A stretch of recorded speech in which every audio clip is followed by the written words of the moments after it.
Rama Rama Hare Hare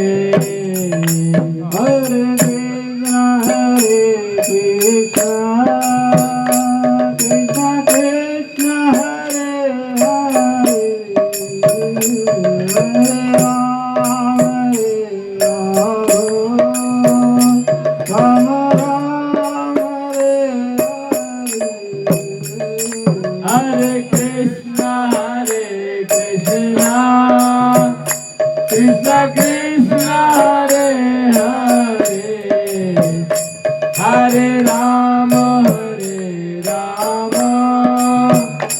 Rama Rama, Hare Hare, Hare Krishna, Krishna Krishna, Hare Hare,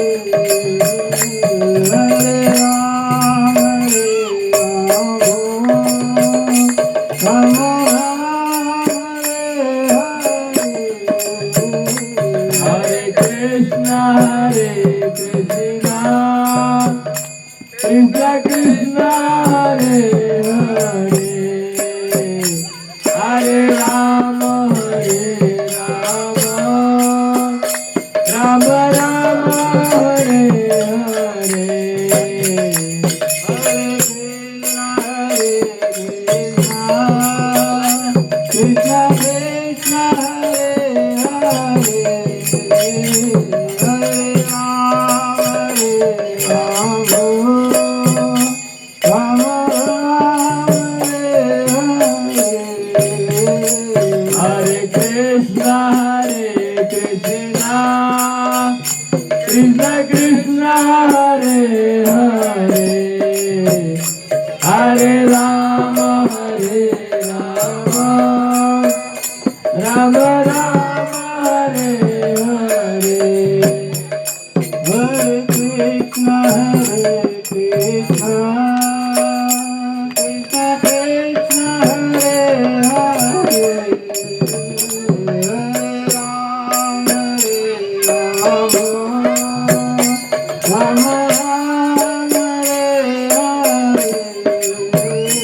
Hare Krishna, Krishna Krishna, Hare Hare, Hare Rama, Rama Rama, Hare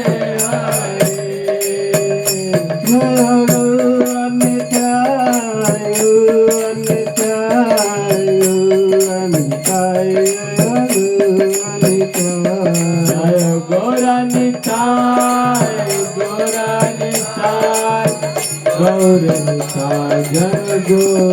Nitai, Gaura Nitai, Gaura Nitai, Jaya Gaura Nitai, Jaya Gaura Nitai, Jaya Gaura Nitai, Gaura Nitai, Gaura Nitai, Jaya Gaura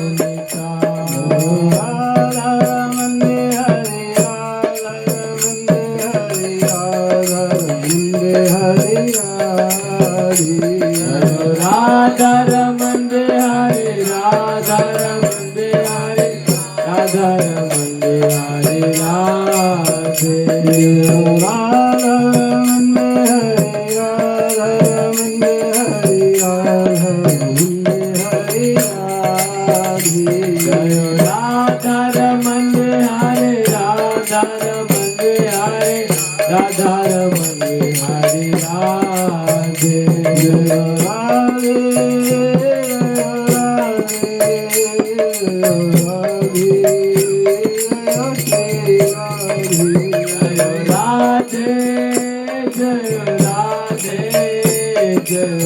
Radhe, Jai Shri Radhe, Radhe,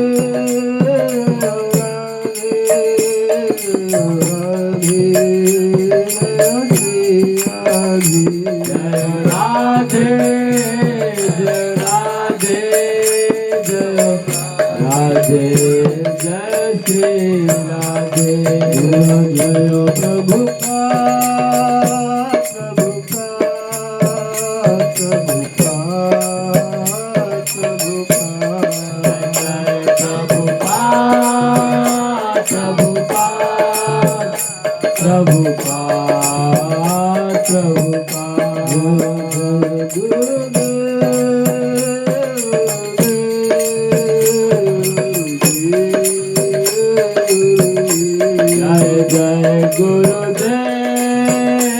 Gurudev, Gurudev, Gurudev,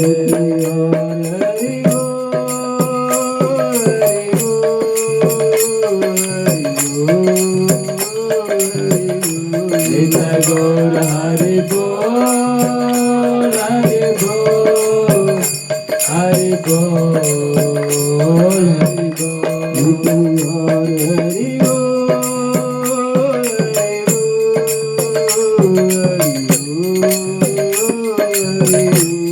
जय गौर हरि बोल हरि बोल हरि बोल हरि बोल। निताय गौर परमानंदे हरि हरि बोल। नमो ओम विष्णुपाद परमहंस प्रविजगाचार्य श्री भक्ति वेदांत स्वामी शील प्रभुपाद की, समस्त वैष्णव आचार्य वृंद की, श्री श्री गौर निताय की, श्री श्री कृष्ण बलराम की, श्री श्री वृंदावन धाम की, ललिता विशाखा सखी सहित राधा श्याम सुंदर की, श्री श्री राधा रमन बिहारी भगवान की, उपस्थित समस्त भक्त वृंद की, उपस्थित समस्त भक्त वृंद की, उपस्थित समस्त भक्त वृंद की, गुरु और गौरांग शील प्रभुपाद की। ओम नमो भगवते वासुदेवाय। नमो भगवते वासुदेवाय। ओम नमो भगवते वासुदेवाय।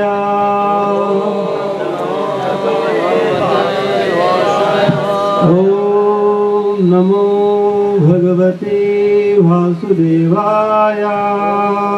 ओम नमो भगवते वासुदेवाय। हरे कृष्णा। तो अंतर्राष्ट्रीय कृष्ण भावनामृत संघ इस्कॉन के द्वारा यहाँ एक सुंदर मंदिर गोल्ड सिटी के अंदर बनाया गया है। वहाँ श्री श्री राधा रमन बिहारी जी के विग्रह की स्थापना है और नित्य सुबह 4:30 बजे से उनका सेवा पूजा शुरू होता है और रात में 9 बजे तक निरंतर होता है। वहाँ पर हमारे जिन्होंने यहाँ इस कथा का आयोजन किया है, श्रीमान लाल बहादुर जी नियमित आते हैं। ऑफिस के बाद ऑफिस से फ्री होकर के सीधे पहले भगवान का आरती अटेंड करते हैं, आरती लेते हैं, उसके बाद कथा सुनते हैं और कथा सुनने के बाद यहाँ आते हैं। और उनके खुद के जीवन में बड़ा परिवर्तन आया और उस परिवर्तन को आप लोगों तक पहुंचाने के लिए उन्होंने इस कथा का आयोजन अपने घर पर रखा और आप सबको आमंत्रित किया। आप सब लोगों के लिए सुंदर भोजन की व्यवस्था करी, बैठने की व्यवस्था करी, क्योंकि जो भक्त होता है वो हमेशा किसी सुख को अकेले नहीं लेना चाहता। भौतिकवादी सोच ये होती है कि हम कोई भी सुख जो है वो अकेले लें, है ना। अगर और कोई लेगा तो वो सुख फीका पड़ जाता है ना। जैसे अगर हमारा एक सुंदर बंगला है और अगर पड़ोसी का बंगला हमारे बंगले से सुंदर बन गया तो हमारा सुख फीका पड़ गया, है ना। अगर पड़ोसी के पास एक अच्छी गाड़ी है और हमारी गाड़ी से उसके पास और बड़ी गाड़ी आ गई तो हमारा सुख फीका पड़ गया, है ना। लेकिन जो भगवान के भक्त होते हैं वो सोचते हैं कि हम जो सुख ले रहे हैं वो सुख सभी लोग लें। तो उसी मानसिकता पर चलते हुए लाल बहादुर जी ने यहाँ आयोजन रखा है आप लोगों के लिए कथा का।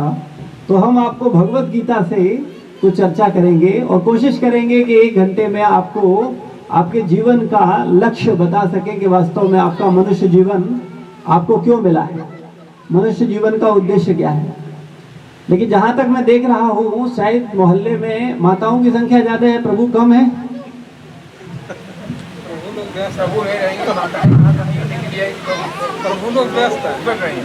अगर प्रभु लोग व्यस्त हैं तो उनका स्थिति अच्छा नहीं है। आज हम इसी पे चर्चा करेंगे।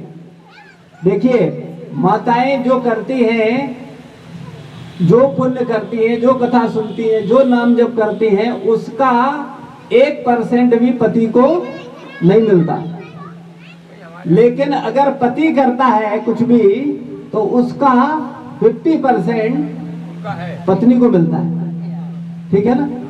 तो अब यहाँ पति है नहीं, वही कर रही है, उनको मिलने नहीं, पति को तो कुछ मिलने से रहा। पत्नियों को तो वैसे ही जो कुछ थोड़ा बहुत करते हैं, दान पुण्य सेवा कुछ भी करते हैं, उसका 50% तो मिलेगा ही मिलेगा।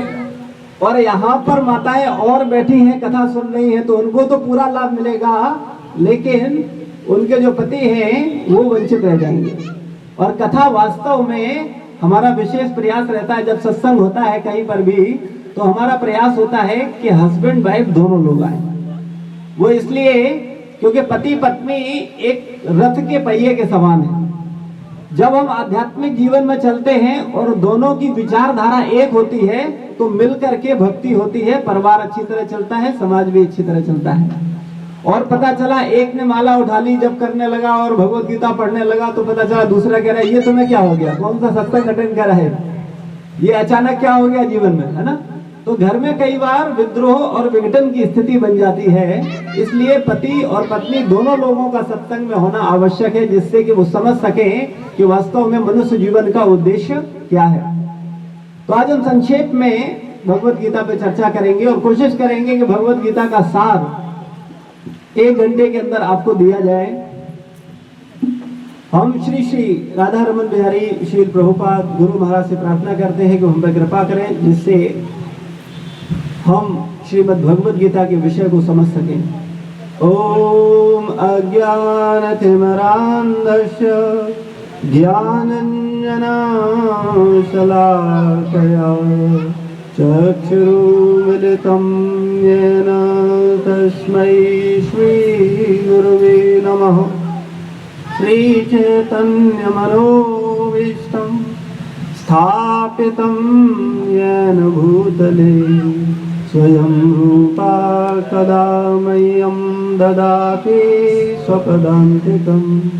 वन्देऽहं श्रीगुरु श्रीयुतपदकमलं श्रीगुरुं वैष्णवांश्च श्रीरूपं साग्रजातं सहगणरघुनाथान्वितं तं सजीवम् सावद्वैतं सावधूतं परिजनसहितं कृष्णचैतन्यदेवं श्रीराधा कृष्णपादान् सहगणललिता श्रीविशाखान्वितांश्च। हे कृष्ण करुणा सिन्धु दीनबन्धु जगत्पते भूपेश भूपिका कांत राधा कांत नमोस्तुते। तप्त कांचनी गौरांगी राधे वृंदावनेश्वरी वृषभानुसुते देवी प्रणमामि हरिप्रिये। वाञ्छा कल्पतरुभ्यश्च कृपा सिन्धुभ्येव च पतितानां पावनेभ्यो वैष्णवेभ्यो नमो नमः। जय श्री कृष्ण चैतन्य प्रभु नित्यानंद श्री अद्वैत गदाधर श्रीवासादि गौरभक्तवृंद। हरे कृष्णा कृष्णा कृष्णा हरे हरे, हरे राम राम राम हरे हरे। हरे कृष्णा कृष्णा कृष्णा हरे हरे, हरे राम राम राम हरे हरे।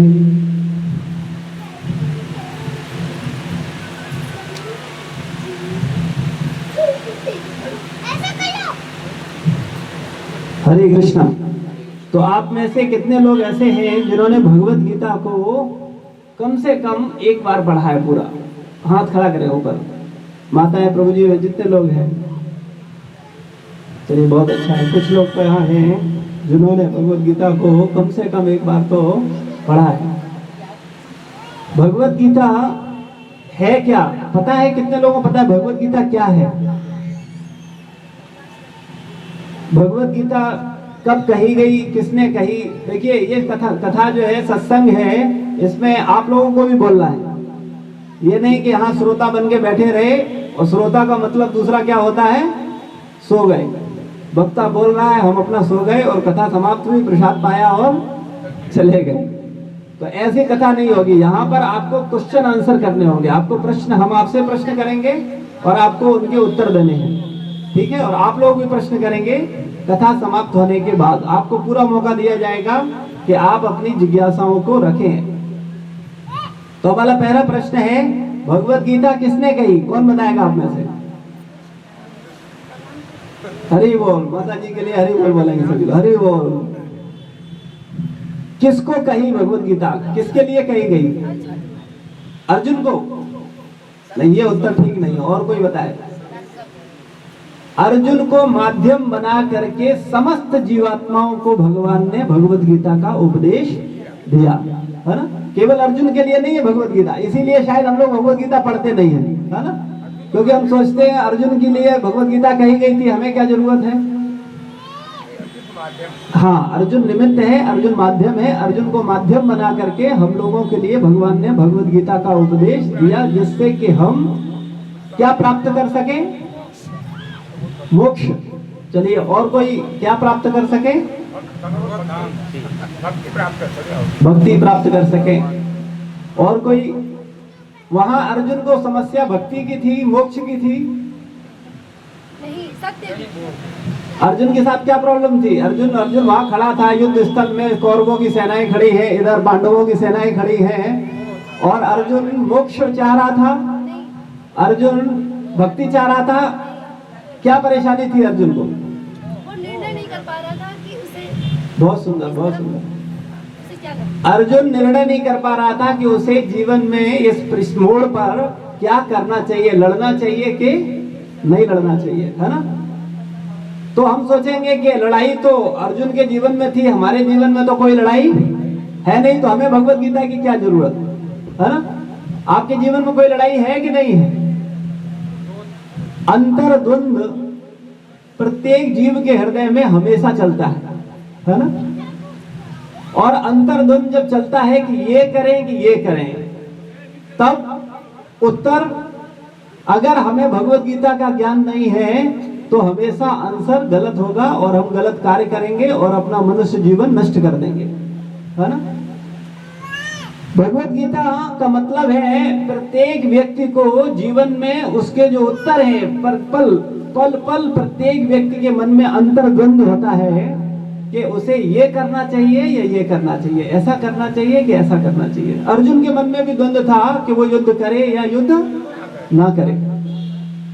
अर्जुन ने कहा भगवान से, हे भगवान, मैं युद्ध नहीं करूंगा। अगर आप लोगों को असुविधा ना हो, कुछ लोगों को तो इधर सामने आए ज्यादा अच्छा रहेगा, है ना, क्योंकि उतना दूर से आई कांटेक्ट नहीं हो पाता। कथा में बैठे तो पूरा आनंद लें। फिर आप लोग भी आए, जो खड़े हैं पीछे आ जाए।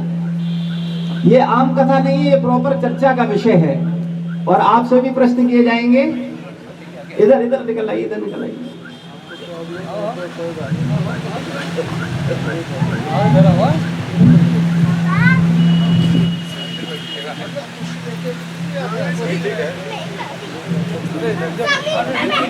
काफी जगह है, आप इधर आ जाइए। हरि बोल। जिनको पैरों में असुविधा है वो कुर्सी इधर डाल दें उनके लिए। आ जाइए, इधर निकल आइए, इधर आइए, आप भी आ जाइए। हमेशा ये ध्यान रखिए, जब इधर फिर आप लोग गलत बैठेंगे, इधर सामने बैठिए, इधर बैठे। ये सिस्टम नहीं होता। कभी भी कक्षा होती है तो क्लास चल रही होती है तो सब लोग कैसे बैठते हैं? सामने। अगर कुछ पीछे बैठे हैं, कुछ उधर बैठे हैं, तो कुछ इधर बैठे हैं, तो वास्तव में कक्षा कैसी है? अव्यवस्थित है ना। और फिर पढ़ाने में भी आनंद नहीं आता। आप लोग भी निकल आइए, आइए। आज हम लोग आपको किसी दिशा पर छोड़ेंगे ले जाकर के, ऐसा नहीं है। आज आप जो हमें 1 घंटा दे रहे हैं, इस 1 घंटा में निश्चित रूप से आपको कुछ अनुभूतियां होंगी।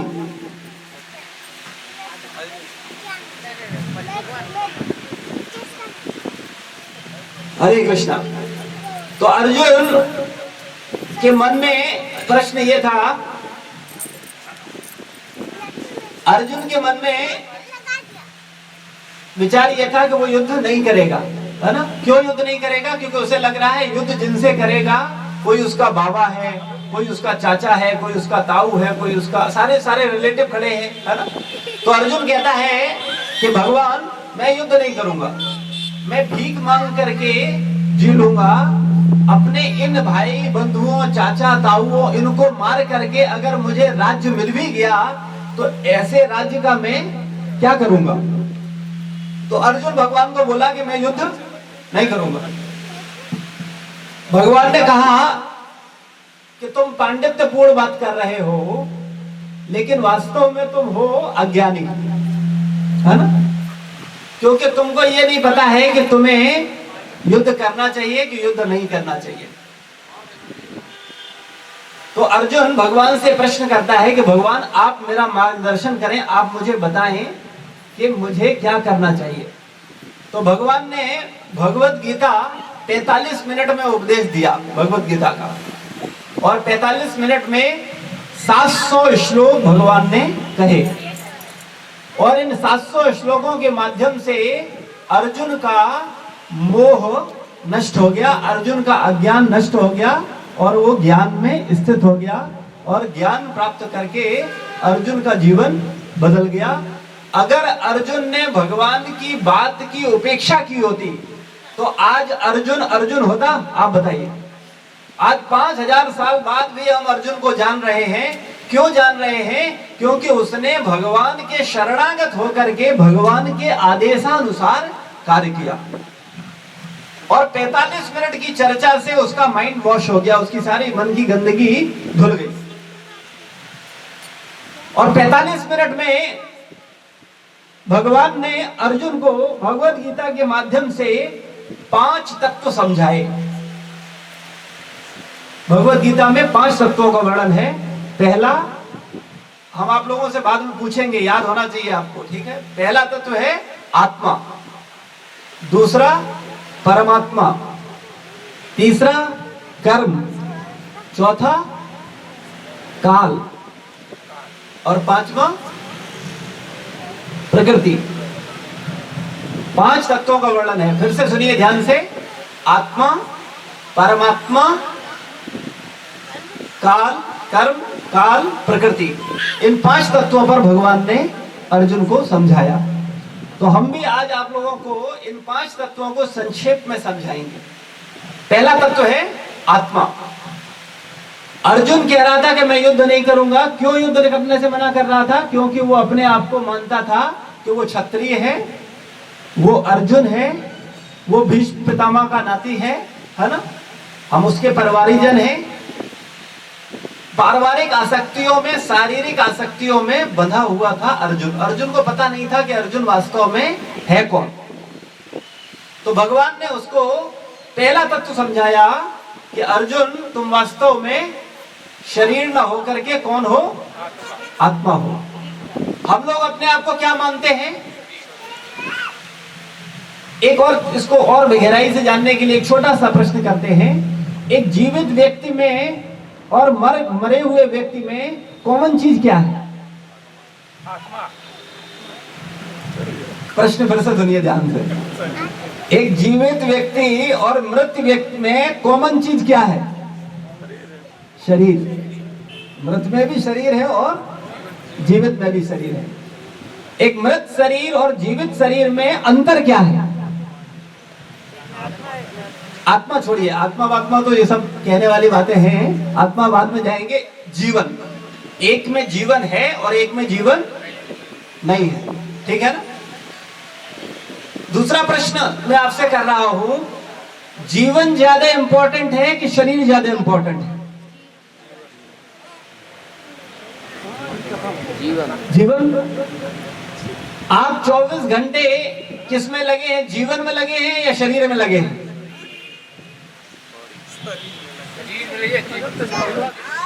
जीवन तो जानते ही नहीं जीवन क्या होता है। वो तो शरीर में लगे, शरीर को नहलाना, शरीर को खाना, शरीर को व्यवस्था करना, शरीर की गाड़ी, शरीर का घर, शरीर की पत्नी, शरीर के बच्चे, शरीर का पति, 24 घंटे शरीर में लगे हुए हैं। अच्छा, बुद्धिमान किसे कहते हैं और मूर्ख किसे कहते हैं? एक और प्रश्न, जो कम महत्वपूर्ण चीजों में लगे ऐसा व्यक्ति क्या होता है? क्या कहेंगे उसे? और जो महत्वपूर्ण चीजों में लगे वो बुद्धिमान। दूसरे शब्दों में, जो कम महत्वपूर्ण चीजों में लगे वो अज्ञानी, और जो महत्वपूर्ण चीजों में लगे वो ज्ञानी, है ना? तो शरीर और मृत शरीर में, हमारा सबका शरीर मृत शरीर होगा कि नहीं होगा? कोई ऐसा तो यहाँ जीवात्मा नहीं बैठी है जो कहे कि नहीं मेरा मृत शरीर कभी होने वाला नहीं है। सबका होना है। तो मृत शरीर हमारा होगा और आज हमारा जीवित शरीर है, तो तब हमारे शरीर में और आज हमारे शरीर में मूल चीज क्या है? जीवन। और आज हम जीवन को समझने के लिए कोई कक्षा अटेंड नहीं कर रहे, कोई क्लास नहीं कर रहे, कोई सत्संग नहीं कर रहे, जानने की कोशिश भी नहीं कर रहे कि जीवन है क्या। और जो शरीर है उस शरीर में 24 घंटे लगे हुए हैं। कौन सा बुद्धिमान व्यक्ति होगा जो अपने जीवन को छोड़ करके मृत वस्तु में, वास्तव में शरीर तो वैसे ही मृत है, शरीर कभी जीवित है ही नहीं। शरीर तब तक जीवित है जब तक कि उसमें जीवन है, जैसे ही जीवन चले जाता है शरीर मृत है। और जब तक शरीर में जीवन है तब तक हम केवल शरीर में लगे हैं और जीवन की तरफ हमारा कोई ध्यान नहीं है। शारीरिक अध्ययन को या शरीर में जो लगे हैं हम, ऐसी सोच को कहते हैं भौतिकवाद, देहात्म बुद्धि। और जो जीवन का अध्ययन करता है, जीवन पे चिंतन करता है, जीवन पे मनन करता है, उसे बोलते हैं आध्यात्मवादी। आज हर व्यक्ति अपने आप को पुजारी और भक्त कहने की कोशिश करता है, जबकि वास्तव में उसे भक्ति और पूजा है क्या इसके विषय में कुछ पता ही नहीं। भक्ति होती क्या है, पूजा है क्या। हर व्यक्ति 2 अगरबत्तियां लगाता है, सुबह 4 आरतियां गाता है और चला जाता है और अपने आप को बोलता है कि हम भी बहुत बड़े पुजारी हैं, जबकि ऐसी पूजा से उस व्यक्ति को कतई कोई लाभ होने वाला नहीं है। क्योंकि जो आध्यात्मिक जीवन के सिद्धांत हैं उनको हमने जानने का कभी कोशिश किया ही नहीं। तो आज हम चर्चा करेंगे अभी 1 घंटे के लिए शरीर का। ठीक है, मैं सही कह रहा हूं? अभी 1 घंटे हम लोग कौन सी चर्चा करने वाले हैं, जीवन की या शरीर की? जीवन की चर्चा करने वाले हैं, है ना। शरीर की चर्चा आप लोग हमेशा करते हो, है ना। अभी कथा समाप्त होते ही शरीर की चर्चा शुरू हो जाएंगे, है ना। लेकिन अभी 1 घंटे के लिए हम लोग इसकी चर्चा करने वाले हैं, जीवन।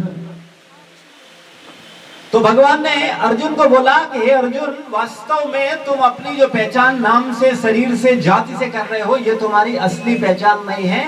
तुम वास्तव में कौन हो इस बात को जानो। जब तुम कौन हो इस बात को जानोगे तभी तुम्हारे जीवन में सही तरीके से बदलाव आएगा और तुम्हारे कर्म सही दिशा में हो पाएंगे। अगर आपको ये पता न हो कि आप हैं कौन, फॉर एग्जाम्पल आज आप अपने आप को डीएम मानते हैं या किसी कॉलेज का मैनेजर मानते हैं या किसी व्यवसाय का मालिक मानते हैं, तो जो आप अपने आप को मानते हैं उसी के आधार पर ही तो कार्य करते हैं।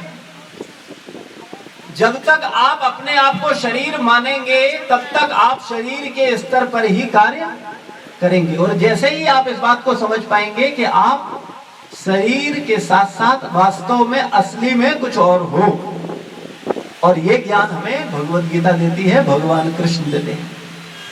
तो भगवान कृष्ण ने बताया कि वास्तव में हम शरीर कुछ समय के लिए है और हमेशा से आत्मा है और हमेशा रहेंगे। हम हमेशा से हैं और हमेशा रहेंगे। आप में से कुछ लोग इस बात को सोचेंगे, कैसे हम तो कुछ समय पहले माँ के गर्भ में आए, छोटे से थे, अभी कुछ समय बाद वृद्धावस्था में पहुंचेंगे और वृद्धावस्था के बाद मृत्यु हो जाएगी। हम इस बात को कैसे समझें कि हम हमेशा से थे और हमेशा रहेंगे? इस बात को समझें कैसे, प्रैक्टिकल कैसे समझें? किताबों में तो बहुत सुन लिया, पढ़ लिया कि हाँ हम आत्मा अजर अमर है ना। कई बार हमसे भी पूछ दिया जाता है, हम भी किताबी डायलॉग ठोक देते हैं, वो आत्मा है, आत्मा अजर अमर है। बोले आत्मा, बोले आत्मा हमारे अंदर है। तो बातों से ही पता चल जाता है कि हमें आत्मा के विषय में कुछ पता नहीं है। आत्मा हमारे अंदर नहीं है, हम ही आत्मा है। हम अपनी जो पहचान शरीर से कर रहे हैं ये अज्ञानता के कारण है। वास्तव में हम भगवान के अंश हैं, आत्मा। कैसे? आप लोग बड़े ध्यान से सुनिएगा सभी लोग। अगर मन इधर उधर चला गया तो विषय समझ नहीं आएगा। ये सत्यनारायण की कथा नहीं है कि लीलावती कलावती खत्म हुई उसके बाद चरणामृत लो और पंजरी लो और निकल जाओ धीरे से, ठीक है ना। यहाँ थोड़ा बुद्धिजीवी जो व्यक्ति हैं उनके लिए विषय है, तो कृपया अपनी अपनी बुद्धि खोल करके बैठे और ध्यान से सुने। आपको बहुत कुछ समझ में आएगा मनुष्य जीवन का उद्देश्य। हम लोग बोलते हैं कि हमारा हाथ है, हमारा सर है, हमारा पैर है, हमारा पेट है, मेरा शरीर है, यही तो हम लोग बोलते हैं। कभी कोई बोलता है मैं शरीर हूं, आप में से कभी कोई व्यक्ति ये बोलता है कि मैं शरीर हूं? हम क्या बोलते हैं? मेरा शरीर है। जैसे ये मेरी माला है, यानी माला कोई और है और मैं कोई और हूं। ये हम कहें, लाल बहादुर जी कहें कि ये मेरा घर है, तो ये कोई और है और इनका घर अलग है ना? हम कहते हैं ये मेरा बच्चा है, यानी बच्चा कोई और है और हम कोई और है। तो इसी तरह से जब हम बोलते हैं मेरा शरीर है, तो इसका मतलब क्या हुआ कि हम कोई और हैं और शरीर कोई और है। ये पहली रियलाइजेशन है। इस बात को बुद्धि से सुनेंगे, समझेंगे तो समझ पाएंगे। अंधानुगमन करने की आवश्यकता नहीं है कि नहीं हम भी जाएंगे और 4 लोगों को पीपल के पेड़ के नीचे दीपक जलाते देख लिया तो बोले रख देते हैं, हम भी जाकर क्या फर्क पड़ता है, फायदा होगा तो ठीक है, नहीं होगा तो क्या जाता है, 50 ग्राम तेल ही तो जलेगा। ऐसी पूजा से ना हमें लाभ मिला है और ना आने वाले समय में मिलेगा। सिद्धांतों को समझिए, विषय को समझिए, उसके आधार पर जीवन को चलाइए। मनुष्य जीवन बहुत आनंद लेने के लिए है। अगर मनुष्य जीवन प्राप्त करने के बावजूद भी हम कलेश में हैं, रो रहे हैं, परेशान हैं, तो ये हमारा बहुत बड़ा दुर्भाग्य है। मनुष्य जीवन बहुत आनंदमय लेने के लिए, तभी संत बोलते हैं बड़े भाग मानुष तन पावा। और हम मानुष तन पा करके कोई ऐसी अनुभूति कर रहे हैं, क्योंकि हमें कोई मानुष तन पाने की अनुभूति है ही नहीं। हमें तो लगता है मानुष तन मिलने के बाद अब 10 करोड़ और कहां से मिल जाए तब उपलब्धि होगी, है ना? 100 करोड़ और मिल जाए तब उपलब्धि है, तब हम अपने आप को भाग्यवान कहेंगे। मनुष्य शरीर मिल गया तो कौन से भाग्यवान है? जबकि वास्तविकता यह है, मनुष्य शरीर प्राप्त करना ही अपने आप में बड़े सौभाग्य का विषय है। क्यों? क्योंकि मनुष्य शरीर में ही केवल हम लोग इस विषय को समझ सकते हैं जिस विषय की चर्चा हम लोग यहाँ कर रहे हैं। 84 लाख योनियों में 80 लाख प्रकार के पशु हैं, पक्षी हैं, कीट हैं, जल में रहने वाले जीव जंतु हैं, वनस्पतियां हैं, 4 लाख प्रकार के मनुष्य हैं। और मनुष्य के पास ही केवल ऐसी बुद्धि है जो कि इस विषय को समझ सके कि हम शरीर नहीं, कौन है? आत्मा। एक बड़ी प्रॉब्लम है, कितना भी जरूरी विषय चल रहा हो, लेकिन अगर कोई आ गया या पीछे से खट की आवाज आई, सबसे पहले पीछे देखो, जैसे बम फट गया। अब तो कम से कम बड़े हो गए हैं कि अभी भी वही बचपनों वाली आदत पड़ा हुआ, वही संस्कार पड़ा हुआ है। अरे जो आ रहा है वो आएगा, बैठ जाएगा, आप विषय को सुनिए। विषय नहीं सुनेंगे तो बात आपके दिमाग के अंदर नहीं जाएगी, और दिमाग में नहीं गया तो आपको कोई लाभ नहीं मिलेगा।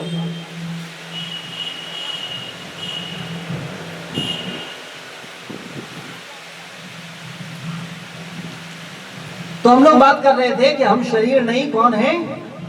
आत्मा है। जैसे कि हम बोलते हैं मेरा शरीर, तो मेरा शरीर का मतलब है हम कोई और हैं और शरीर कोई और है। शरीर न तो हमेशा से था और न हमेशा रहेगा, लेकिन हम हमेशा से थे और हमेशा रहेंगे। शरीर में परिवर्तन होते हैं 6 प्रकार के, हम में कोई परिवर्तन नहीं होता। शरीर में 6 परिवर्तन कौन से होते हैं? ये उत्पन्न होता है, ये वृद्धि करता है, ये कुछ समय तक रहता है, ये क्षीण होता है, अपने जैसा कुछ और उत्पन्न करता है और अंत में समाप्त हो जाता है। ये 6 प्रकार के परिवर्तन शरीर में होते हैं, लेकिन आत्मा में कोई परिवर्तन नहीं होता। इसको कैसे समझ सकते हैं? भगवत गीता में भगवान दूसरे अध्याय के 13वें श्लोक में बोलते हैं, देहिनो अस्मिन्नथा देहे कौमारम यौवनम जरा तथा देहांतर प्राप्तिर धीरस्त्र न मुह्यति। जिस प्रकार शरीरधारी जीवात्मा बाल्यावस्था से तरुणावस्था और तरुणावस्था से वृद्धावस्था में अग्रसर होता है, उसी प्रकार मृत्यु होने पर एक शरीर को छोड़ करके दूसरे शरीर में स्थानांतरित हो जाता है। धीर व्यक्ति ऐसे परिवर्तन से मोह को प्राप्त नहीं होते। जो बुद्धिमान है, जो ज्ञानी है, वो ऐसे परिवर्तन से मोह को प्राप्त नहीं होते, वो दुखी नहीं होते, क्योंकि वो जानते हैं कि अभी जीर्ण शीर्ण शरीर छूटा है और इस जीवात्मा को एक सुंदर नवीन शरीर मिल गया। अगर आपके पुराने कपड़े फटे हुए, पुराने गंदे कपड़े उतार करके आपको नए दे दिए जाएं तो आप रोओगे या खुश होगे? लेकिन जब आप इस बात को समझोगे तब खुश होगे, जब तक नहीं समझोगे तब तक रोएंगे। क्योंकि हम लोग रोते हैं जैसे ही शरीर छूटता है वैसे ही हम लोग रोना शुरू कर देते हैं। तो वास्तव में हम लोग शरीर है, लेकिन कुछ समय के लिए हमने शरीर धारण कर रखा है। हम में कोई परिवर्तन नहीं हो रहा, शरीर में 6 प्रकार के परिवर्तन हो रहे हैं। इसको और प्रैक्टिकल तरीके से समझिए। जब बचपन में हम छोटे से थे, हम सब शैशवावस्था में थे और अपनी अपनी माँ के पास जाते थे दूध की बोतल लेकर के, तब हम ही थे या कोई और था? लेकिन हमारा शरीर कैसा था? छोटा सा था, है ना? कई बार हमसे कहा जाता है, कई बार लोग बोलते हैं, बोले खाओ पियो मौज करो, जब मरेंगे तब देखा जाएगा, अभी इन बातों मत पड़ो, ज्यादा टेंशन होता है। बोले किसने देखा मरने के बाद कौन होता है, कौन होता है? अगला जन्म होता है, पिछला जन्म होता है कि नहीं होता है? अगले जन्म बाद किसने देखा क्या होगा क्या नहीं होगा, है ना? इसलिए अभी आराम से खूब रिश्वतखोरी करो, खूब लूटो, खूब घसोटो, जहां से जैसे कर सको खूब माल पानी इकट्ठा करो, है ना? अभी हम लोगों का थिंकिंग इस टाइप से हो गया कि किसी तरह से कुछ भी करो, धन आना चाहिए, और शरीर क्या है, जीवन क्या है, उसके विषय में उतना गंभीर नहीं है। देहांत का अर्थ क्या है? आप लोग कहते हैं ना कि देहांत, मरने के बाद किसने देखा क्या होगा क्या नहीं होगा। तो मैं आपसे एक छोटे शब्द का अर्थ पूछ रहा हूं, देहांत का मतलब क्या है? शरीर छोड़ने के बाद नहीं। देहांत का शब्द का अर्थ शब्द में ही है देह का अंत। देहांत का अर्थ है देह का अंत, यानी जब मेरी मृत्यु होगी तो मेरी देह का अंत हो जाएगा, उसे बोलते हैं देहांत। तो आप कहेंगे मरने के बाद किसने देखा कि हमारा अगला जन्म है कि नहीं है, पिछला है कि नहीं है, वो हम नहीं जानते। तो आज हम इसका आपको एहसास करा देंगे कि आपका अगला जन्म है कि नहीं है, और पिछला भी है कि नहीं है। कैसे? ध्यान से सुनिए। शैशवावस्था में हमारा शरीर छोटा था और हम ही थे ना जो माँ के पास जाते थे दूध की बोतल लेने के लिए, है ना, दूध लेने के लिए। लेकिन शरीर कैसा था? छोटा था। उस शरीर के बाद वो शरीर शैशवावस्था से बाल्यावस्था में पहुंचता है और हम 5वीं क्लास में पढ़ रहे होते हैं, स्कूल जाते हैं पीठ पर बैग लेकर के, है ना। लेकिन वो शैशवावस्था वाली देह का अंत हुआ कि नहीं हुआ? जब हम छोटे थे वो देह का अंत हो गया और देह कैसी हो गई? बड़ी हो गई। और बाल्यावस्था से हम तरुणावस्था में पहुंचे, तो तरुणावस्था में पहुंचने पर बाल्यावस्था वाली देह का अंत हुआ कि नहीं हुआ? तो भगवान बोलते हैं इस जीवन में ही मेरे कई देहांत हो चुके हैं, लेकिन मुझ में कोई परिवर्तन नहीं है। आप बताइए, अगर आज आप अपनी बाल्यावस्था पर ध्यान दो तो क्या लगता है कि आप ही तो थे जो स्कूल जाया करते थे। परिवर्तन देह में हुआ है, परिवर्तन आप में नहीं हुआ। और आज आप युवावस्था में हैं, कल वृद्धावस्था होगी। आप जानते हैं परिवर्तन शरीर में होगा, परिवर्तन आप में नहीं होगा। आप बूढ़े नहीं होंगे, आपका शरीर बूढ़ा होगा। इसलिए आप अलग हैं और आपका शरीर अलग है। ये बात समझनी बहुत आवश्यक है। जब तक हम अपने आप को और शरीर को अलग समझ ही नहीं पाएंगे, तब तक हम मूर्ख बनते रहेंगे और कुछ का कुछ करते रहेंगे। मैं पता ही नहीं चलेगा मेरे जीवन का उद्देश्य क्या है। हम अलग हैं और हमारा शरीर अलग है। हम कौन हैं? हमेशा से हैं और हमेशा रहेंगे, यानी हम आत्मा हैं। और शरीर कुछ समय पहले मिला है और कुछ समय बाद नहीं रहेगा। आज भी हम में से कोई व्यक्ति ये गारंटी नहीं ले सकता कि नहीं मैं अगले साल नजर आऊंगा ही आऊंगा आप लोगों के बीच में। कोई कह सकता है? जब ऐसी बात होती है तो सब लोग ज्ञानी बन जाते हैं और तुरंत पता है क्या बोलते हैं? अरे प्रभु जी, मृत्यु का तो कोई भरोसा नहीं, अगले पल का भरोसा नहीं, है ना। लेकिन अगले पल का भरोसा नहीं है और व्यवस्थाएं करते हैं जन्म जन्मांतरों का। कारण क्योंकि बोलते तो हैं लेकिन विषय और शब्द की गंभीरता पर मनन नहीं करते, गहराई में उस पर चिंतन नहीं करते कि वास्तव में है क्या, मरना होता क्या है। कई बार तो जब मरने की बात की जाती है तो लोग बोलते हैं ये मरने की बात मत करो, बहुत डर लगता है। लेकिन वास्तव में मरना की चर्चा जो भगवान के भक्त करते हैं वो डराने के लिए नहीं करते, वो डर को भगाने के लिए करते हैं। जो भगवान के भक्त होते हैं उन्हें मृत्यु से डर नहीं लगता। क्यों? क्योंकि वो जानते हैं कि मृत्यु शरीर की होनी है, उनकी नहीं, है ना। लेकिन इसका मतलब ये नहीं है कि वो शरीर को लेके लापरवाह हो जाते हैं, है ना। लेकिन इस बात को समझते हैं कि वास्तव में शरीर मर जाएगा, उसकी मृत्यु नहीं होगी। तो भगवान ने भगवत गीता में अर्जुन को ये ज्ञान दिया कि वास्तव में तुम शरीर हो, ये तुम सोच रहे हो ये गलत है। तुम वास्तव में कौन हो? भगवान के अंश हो, सनातन हो, आत्मा हो, हमेशा से हो, हमेशा रहोगे। और जो तुम्हारे ये रिलेटिव हैं ये भी क्या है? ये भी आत्मा है ना। ये भी हमेशा से हैं और हमेशा रहेंगे। तो भगवान ने भगवत गीता के 5 तत्वों की चर्चा की। उसमें पहली चर्चा है कि हम कौन है वास्तव में, शरीर न होकर के कौन है? आत्मा है ना। हमेशा से हैं और हमेशा रहेंगे।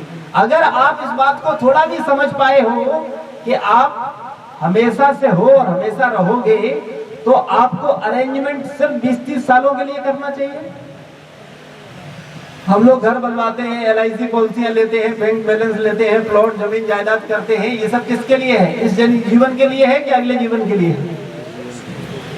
केवल इस जीवन के लिए। और अगले जीवन के लिए और पिछला जीवन क्या है उसके विषय में सोच ही नहीं रहे। तो अगर नहीं सोच रहे हैं तो किसी पड़ोसी का अहित कर रहे हैं।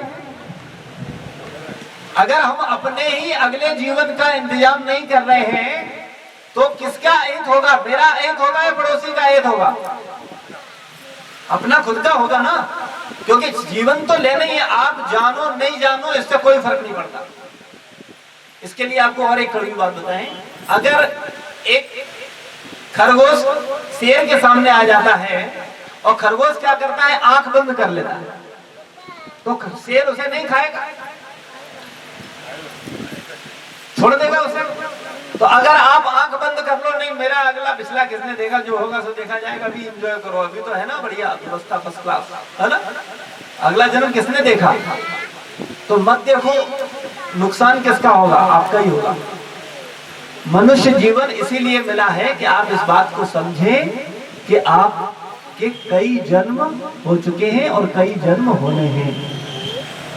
और मनुष्य जीवन में जो भगवान ने बुद्धि दिया है वो बुद्धि सिर्फ इसलिए दिया है कि मेरे बच्चों तुम खूब सुखी रहो, हमेशा आनंद में रहो, हमेशा प्रसन्न रहो।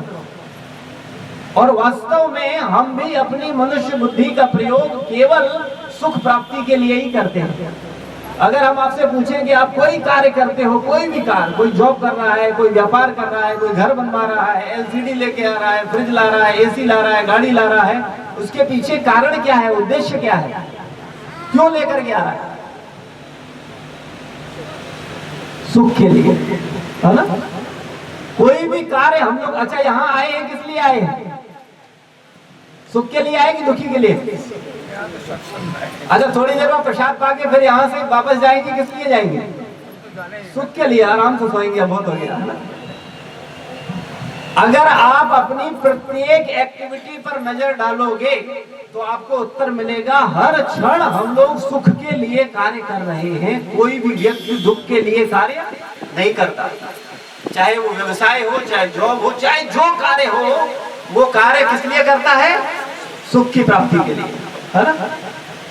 और हमारी समझ से अगर यहाँ जितने लोग बैठे हैं सबकी अगर एवरेज आयु निकाली जाए तो लगभग 43 साल का निकलेगा सबका, है ना। 43 साल के लोग लगभग हैं। 43 साल तक आपने अभी तक प्रत्येक क्षण क्या प्रयास किया है? सुख प्राप्त करने का, यानी दुख से निवृत्ति और सुख की प्राप्ति। इसके लिए 45 साल तक लगभग जितनी जिसकी उम्र है उसने बराबर ये प्रयास किया है। लेकिन आप बताएं ईमानदारी से, क्या सुख मिल गया?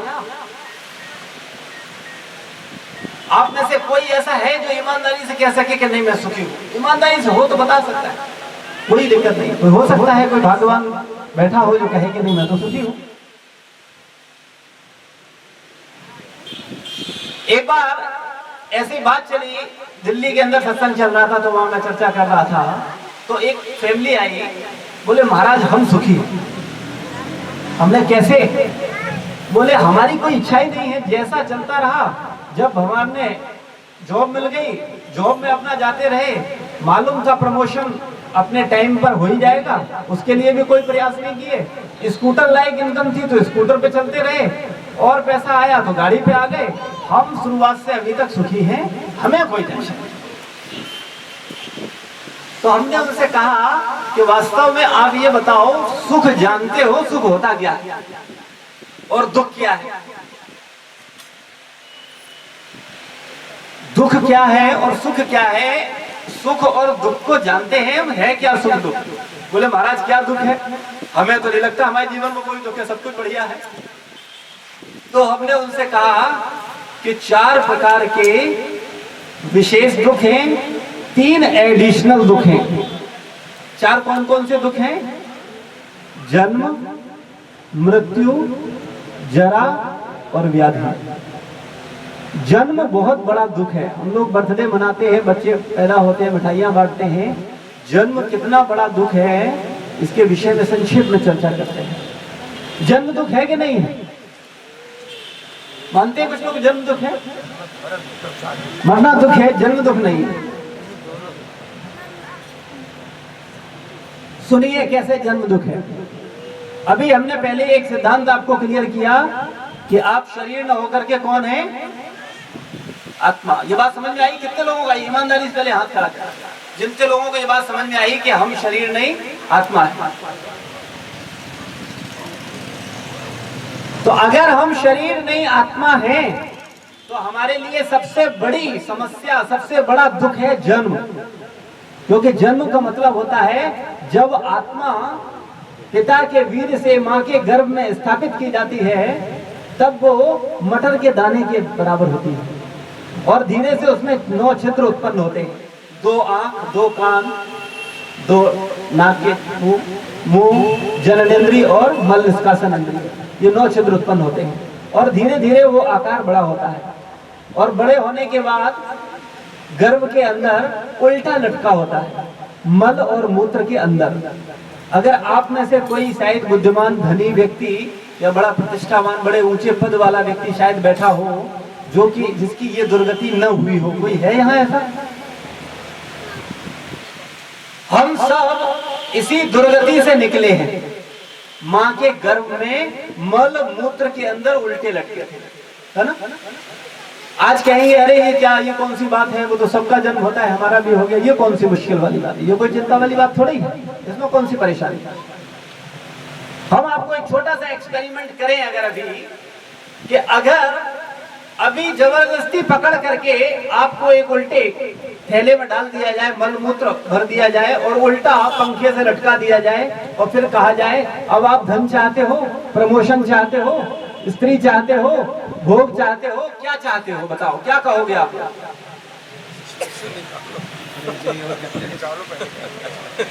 क्या इच्छा होगी आपका? प्रश्न अगला क्या होगा कि मुझे कुछ नहीं चाहिए, मुझे ये उल्टे लटके हैं जो मलमूत्र के अंदर, इस विपरीत परिस्थिति से आप निकालिए, ये मेरी पहली प्रायोरिटी होगी, है ना?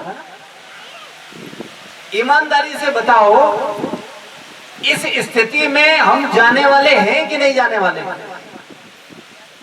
जैसे ही मृत्यु होगी, अगला स्टेप यही होगा, किसी न किसी के गर्भ में उल्टे लटक जाएंगे जाकर के, चाहे वो मनुष्य का हो, चाहे पशु का हो, चाहे पक्षी का हो। लेकिन आज हमें उसकी चिंता नहीं, वो कोई दुख नहीं। बोले आज खाओ पियो, पिज्जा खाओ, रेस्टोरेंट जाओ, है ना, पीवीआर चलते हैं, मॉल चलते हैं, फन मॉल चले, सिनेमा चले, है ना, बड़ी गाड़ी खरीदते हैं, बड़ा घर बनवाते हैं, जैसे कि हमें बड़े घर में और बड़ी गाड़ियों में हमेशा यही रहना है। मैं बड़े घर बड़ी गाड़ी का विरोध नहीं कर रहा, लेकिन जरूरी चीज है उसको करिए, लेकिन मूल चीज को मत भूलिए। आज हम मूल चीज को भूल गए हैं। हम बड़ी गाड़ी, बड़े घर, बड़े पद के चक्कर में, बड़े धन के चक्कर में मूल चीज को भूल रहे हैं। ये सबसे बड़ा हमारा अज्ञानता है, सबसे बड़ी मूर्खता है। और अगर हम अभी भी नहीं सुधरे तो अपना बहुत बड़ा अहित कर लेंगे, इसका एहसास भी नहीं है अभी। हम सोच भी नहीं सकते कि हमारा कितना बड़ा अहित हो जाएगा, क्योंकि मृत्यु के बाद अगला स्टेप यही होगा कि हम किसी न किसी के गर्भ में उल्टे लटकेंगे। और मृत्यु कब होगी हमारी, ये हम में से कोई नहीं कह सकता कि नहीं आज नहीं होगी, 1 साल नहीं होगी, 4 साल नहीं होगी, कभी भी होगी। और जो पद है, जो घर है, जो सामाजिक प्रतिष्ठा है, वो अगले क्षण धूल में मिल जाएगी। कहने का मतलब है कि हम लोगों को वास्तविक विषय को जानना चाहिए। और वास्तव में हमारे लिए सबसे बड़ा दुख का कारण है जन्म। जन्म अपने आप में बहुत बड़ा दुख का कारण है, लेकिन चूंकि हम इन विषयों पर चिंतन नहीं करते, मनन नहीं करते, स्वाध्याय नहीं करते, सत्संग नहीं करते, इसलिए इन बातों का कोई प्रभाव नहीं है, इनमें चिंतन ही नहीं हो रहा हमारा। दूसरा, जन्म के बाद मृत्यु। मृत्यु कितनी बड़ी पीड़ा है, कितना बड़ा दर्द है, इसका भी एहसास आप नहीं कर सकते। इसका भी संक्षेप में एहसास करवाएं। अगर हम आपके पर्स में 10,000 रुपए पड़े हैं, आपके जेब में है, और हम जबरदस्ती आपका वो 10,000 रुपए वाला पर्स खींचे, ठीक है, तो आपको कष्ट होगा कि नहीं होगा, है ना? और वो 10,000 का तो वैल्यू क्या है, जब हमारी मृत्यु होगी तो मेरा सब कुछ चला जाएगा। जो जो हमने इकट्ठा किया है, जितना धन इकट्ठा किया है, जितनी संपत्ति इकट्ठी की है, जितने रिश्ते इकट्ठे किए हैं, जो शरीर को हम दिन रात देखते हैं, केयर में लगे रहते हैं, शरीर के लिए हम बहुत ज्यादा चिंतित रहते हैं, वो शरीर भी हमें छोड़ना पड़ेगा। उस समय मेरी क्या स्थिति होगी, इसको अभी हम सोच ही नहीं सकते। कितनी पीड़ा होगी हमें। शास्त्र बताता है 42,000 बिच्छू डंक मारते हैं, इतनी पीड़ा होती है जब व्यक्ति का मृत्यु होता है। एक बिच्छू मारे डंक तो क्या स्थिति होती है, आप में से अगर किसी को मारा हो तो आपको पता होगा। और 42,000 बिच्छू, आप सोच नहीं सकते उस समय कितनी पीड़ा होगी। आज तो हम और मेरी जमीन, बोले ये मेरा प्लॉट, बोले ये मेरा मेरा घर, बोले ये देखिए मेरी स्थिति, और अगले पल सब छूटेगा हमारा। आज अगर सोच करके देखो, आपके घर पे कोई कब्जा कर ले और जबरदस्ती आपको निकाल दे, आप मानसिक डिप्रेशन में चले जाओगे। सोच करके देखो। लेकिन ये स्थिति हमारी होनी है कि नहीं होनी? कोई हम में से कह सकता है कि नहीं हमारी मृत्यु नहीं होगी, हमारा कुछ छीना नहीं जाएगा? सब कुछ छीन लिया जाएगा, मृत्यु होते ही सब चला जाएगा अगले पल। और कब मृत्यु होगी? हमारा कल भी हो सकता है, आज रात में भी हो सकता है। सैकड़ों लोग ऐसे हैं जो रात में सोए और सुबह जगे ही नहीं, है ना? तो आप में से बहुत लोग कहेंगे तब तो कोई परेशानी नहीं, है ना, क्योंकि जब जागेंगे तब तो पीड़ा होगी, अब सोते सोते चलेंगे तब क्या, है ना? तो वास्तव में जब किसी का मृत्यु होता है तो मृत्यु शरीर का दिखता है, लेकिन आत्मा तो वही होती है। हमने आपको पहले बताया, जीवन अलग है, आप अलग हैं, आपका शरीर अलग है। जब व्यक्ति का मृत्यु होता है, सेम उसी शरीर का वैसा ही दूसरा शरीर होता है, सूक्ष्म शरीर, उसी कद काठी का, वैसे ही कलर, वैसे ही रूप वाला, यहां तक कि उसी नाम वाला शरीर वहीं पड़ा होता है, और सेम वैसी जीवात्मा उस शरीर से निकल जाती है।